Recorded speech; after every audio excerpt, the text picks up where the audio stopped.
Salam sejahtera tuan-tuan dan puan-puan, berita terkini. BN mohon tangguh menghadap Agung, kekal pendirian tidak sokong PH dan PN.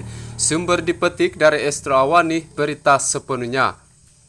Seramai 30 ahli Parlimen Barisan Nasional yang bermesyuarat pada Selasa memohon agar sesi menghadap yang di Pertuan Agung yang dijadwalkan pada pagi Rabu ditangguhkan.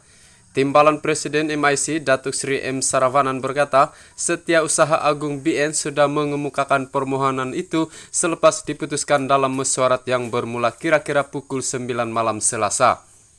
Kita masih meneliti beberapa perkara lagi, jadi kita telah memohon pihak Istana Negara untuk menangguhkan pertemuan esok. Pun begitu, kita masih menunggu keputusan daripada pihak Istana Negara, katanya ketika ditemui pemberita di Menara Datu On World Trade Center WTC di sini pada Selasa.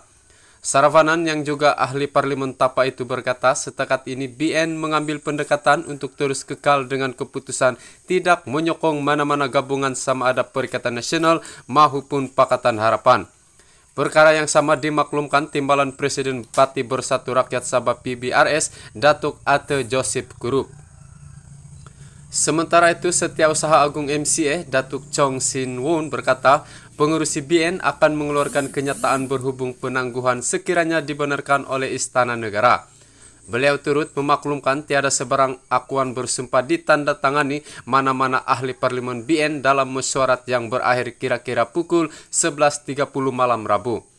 Sebelum ini, Perdana Menteri Datuk Seri Ismail Sabri Yaakob yang hadir pada mesyuarat Dewan Tertinggi BN pukul 11 pagi Rabu membuat keputusan untuk tidak menyokong mana-mana gabungan untuk membentuk kerajaan. Sebaliknya, beliau berkata BN bersetuju kekal sebagai pembangkang. Dalam satu kenyataan yang di Pertuan Agung menitahkan 30 ahli Parlimen BN untuk menghadap Baginda pada Rabu secara individu bermula pukul 10.30 pagi. Proses ini bertujuan supaya Baginda dapat membuat keputusan bagi melantik seorang ahli Dewan Rakyat yang pada hemat Baginda mungkin mendapat kepercayaan majoriti ahli Dewan Rakyat sebagai Perdana Menteri. Sekian laporan.